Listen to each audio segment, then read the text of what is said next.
এই মাঙ্গলিক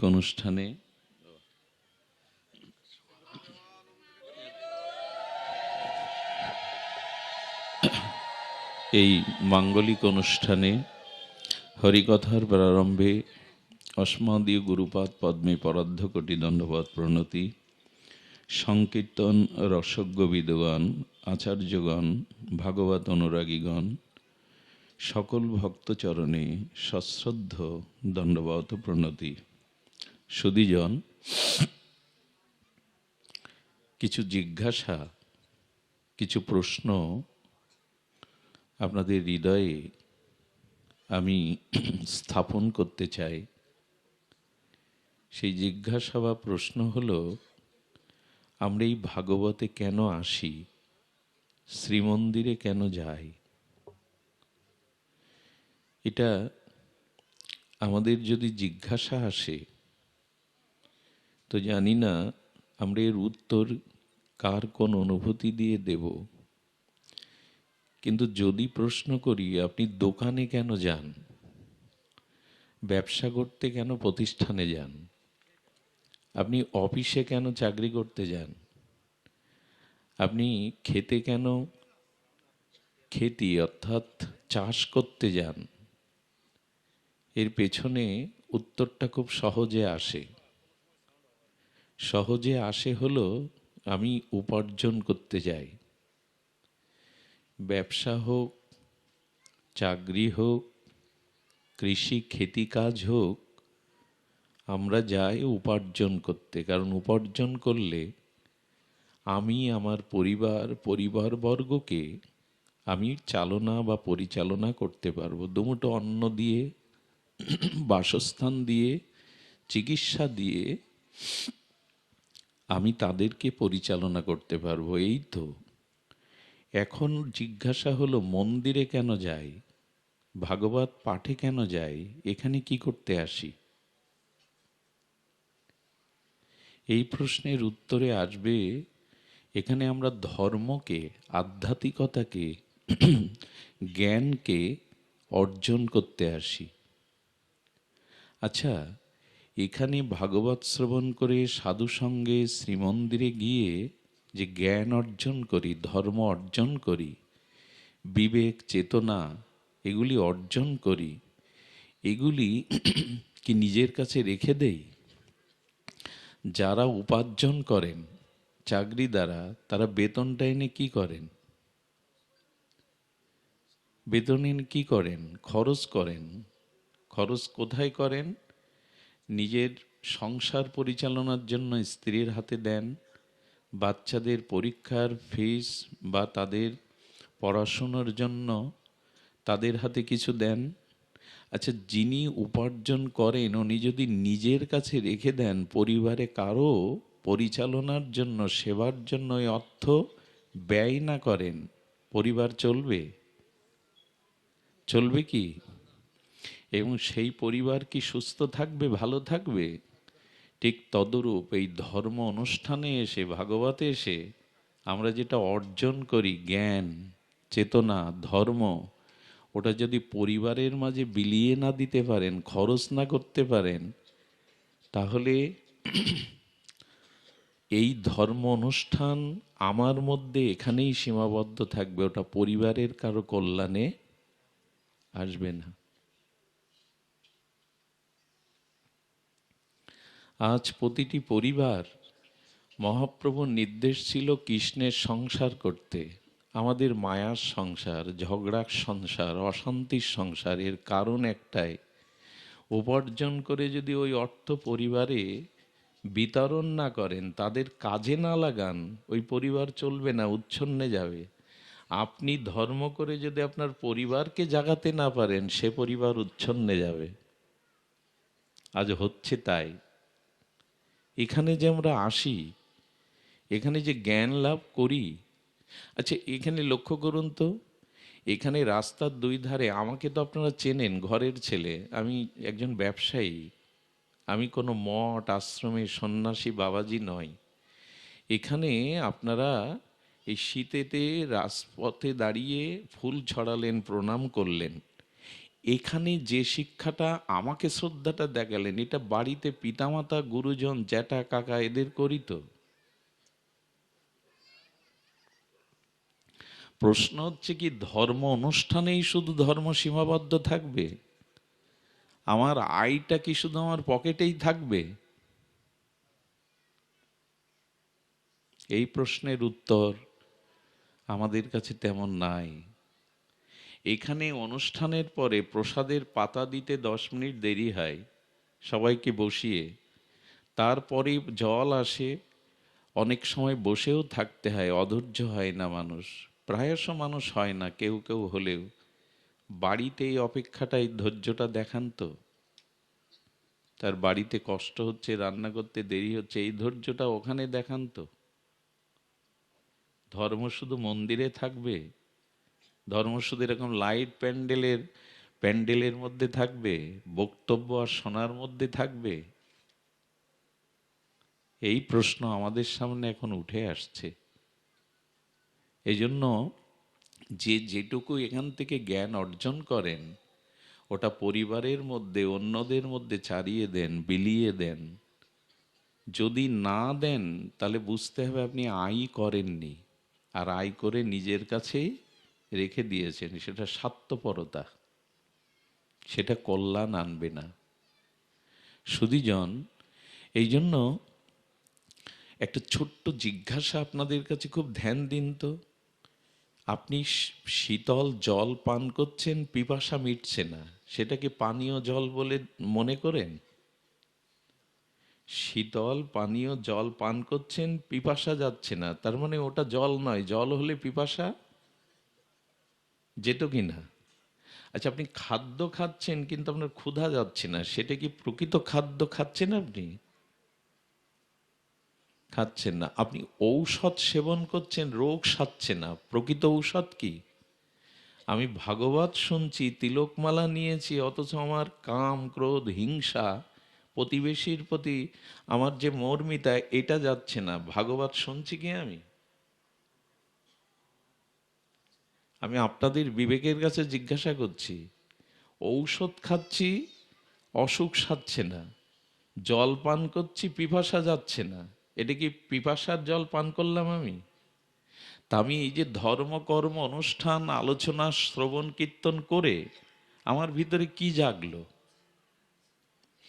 এখনো যদি আমার পিপাসা না যায়, আমার ভেতরের শুদ্ধিতা না আসে, আমি করলামটা কি এতদিন? আমি আপনাদের আজ খুব পরমাত্মা তত্ত্ব, গৌর তত্ত্ব, নিত্যানন্দ তত্ত্ব বলছি না। শুধু এই জায়গাটা থেকে শুরু করুন। পরিবারকে যদি না জাগাতে পারেন, পরিবারের সদস্যের যদি এ পথে না আনতে পারেন, আপনি একা উদ্ধার হওয়ার চেষ্টা করেন, বেশি দিন পরিবারের ধর্ম টিকিয়ে রাখতে পারবেন না আপনি। বিষ্ণুপ্রিয়া দেবী ভার না নিলে মহাপ্রভু সন্ন্যাস নিতে পারতেন না। সারদা দেবী পাশে না থাকলে পরম পুরুষ রামকৃষ্ণ তৈরি হতো না।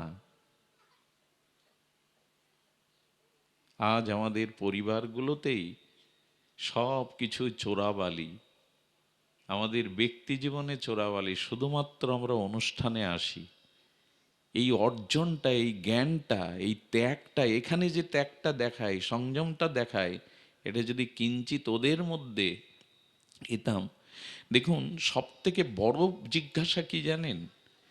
মেডিকেল পড়াশুনো করে ডাক্তারের পেছনে প্র্যাকটিক্যাল 1 বছর না ঘুরে কেউ ডাক্তারি করতে পারে? কথার উত্তর দিন। পারে কি? পারে না। ঠিক তদুপরি পুলিশে চাকরি করতে গেলে আপনি লিখিত মৌখিক পরীক্ষায় পাশ করলেন, কিন্তু ট্রেনিং না দিলে আপনি কি পুলিশ হতে পারবেন? অস্ত্র ধারণ করতে চালাতে পারবেন? এ বেলায় ট্রেনিং দরকার। ডাক্তারের বেলায় পাশ করে হাতে কলমে করা দরকার ডাক্তারের পেছনে থেকে, তাই না? তা না হলে তাকে ডাক্তার বলবে না, রোগী মেরে ফেলবে, পুলিশ হতে পারবে না। তা আমরা যে ভালো বাবা হতে চাই, ভালো মা হতে চাই, ভালো ধার্মিক হতে চাই, এর ট্রেনিং কোথায় নিয়েছি? এর ট্রেনিং লাগে না, এর অভ্যাস লাগে না, এর চর্চা লাগে না। সেই ট্রেনিংটা হচ্ছে তো, না অনুষ্ঠান হচ্ছে? ট্রেনিং দরকার। এই ট্রেনিংটাই দিয়ে গেছে, সেটা হলো দৈন্য, অন্যকে দয়া করা, অন্যকে মান দেওয়া। এই অভ্যাসগুলো চরিত্রে ফুটিয়ে তোলো, তবে তোমাকে এই কীর্তনের অধিকারী বলা হবে। কি বলেছেন? দৈন্য দয়া অন্যে মান প্রতিষ্ঠা বর্জন, চারিগুণ গুণী হইয়া করহ কীর্তন। কি বলেছেন? আপনি না কইলে ধর্ম শেখানো না যায়, এই তো সিদ্ধান্ত গীতা ভাগবতে কয়। আমি নিজে না করলে শেখানো যাবে না, এইটাই গীতা ভাগবতের সিদ্ধান্ত। আমি নিজে আচরণ না করলে অন্যকে শেখানো যাবে না, এটাই ভাগবত সিদ্ধান্ত। সুধীজন, এই জন্য আপনাদের কাছে নিবেদন করব, আমরা যেটুকু আমরা এখান থেকে গ্রহণ করি, সেটুকু যেন আমাদের ব্যক্তি চরিত্রে, পারিবারিক চরিত্রে এগুলো ফুটিয়ে তোলার চেষ্টা করি, এই অভ্যাসগুলো চালিয়ে দেই। আপনারা জানেন যে আমাদের ভাগবতের মহাত্মায় বলা হয়েছে গোকর্ণের উপাখ্যানে। গোকর্ণ উপাখ্যানে বলা হয়েছে যে গোকর্ণ জন্মালেন গাভীর গর্ভে, কারণ ওটা গুরুদেবের প্রসাদী ফল ছিল। আর ধুন্ধুকারী জন্মালো ধুন্ধুলির গর্ভে, যেখানে গুরুদেবের আশীর্বাদ নাই, যেখানে ছলনা আছে, স্বামীর সাথে কপটতা আসে। এখন এই যে ভাগবত মাহাত্ম্য আমরা শুনলাম, তো আমাদের সন্তানের জন্য আমরাই গুরুদেবের কাছে প্রসাদ, গুরুদেবের কাছে আজ্ঞা, গুরুদেবের কাছে নিয়মাবলী জানলাম। তো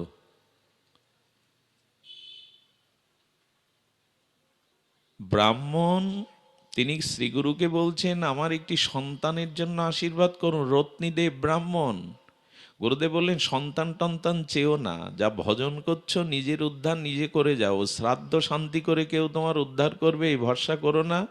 সন্তান যদি অসৎ পথে চলে যায়, অসৎ চরিত্রবান হয়, তো 21 কুল আবার নরকে ডোবাবে, ওই সব রেখে ভজন করো। বললেন, না, আমার একটি সন্তান প্রয়োজন প্রভু। ওই নিজের ইচ্ছা নিয়েই গেছেন মন্দিরে। সুধীজন, আপনি যখন ভগবানকে আনন্দ দেওয়ার জন্য মন্দিরে যাবেন, আপনি যখন ভগবানকে প্রসন্নতা করার জন্য হরিনাম হরি ভগবত কথা বলবেন, শুনবেন, তখনই ঠিক আছে। কিন্তু এইগুলিকে অবলম্বন করে যখন নিজের চাওয়া পাওয়া পূরণ করতে যাবেন, নিজের যশ খ্যাতি, পূজা প্রতিষ্ঠা, জগতের এটা চাই ওটা চাই, তখন প্রেম ভক্তি হবে না। এখন বলুন তো, আমরা কি জন্য যাই? ওইখানে গিয়ে নিজের কামনা বাসনাই তো চেয়ে বসি। ছেলের ভালো করো, পরিবারের উন্নতি করো, রোগ সারিয়ে দাও। তো এই করে প্রেম হবে না, এই করে যেটা হবে ওই কামনা বাসনা চাওয়া পাওয়াই হবে। তো এই জন্য রত্নীদেব ব্রাহ্মণ বললেন, যাও এই ফলটা নিয়ে স্ত্রীকে পাওয়াও। স্ত্রীর কাছে দিলেন, স্ত্রী বলল, সন্তানের ঝামেলা, আমি গর্ভে পালন পোষণ রক্ষণ ওসব চাই না। সনাতন ধর্মে একটা সর্বনাশ নেমে এসেছে, যেখান থেকে মনে করেছি আমরা ওই একটা সন্তানই যথেষ্ট।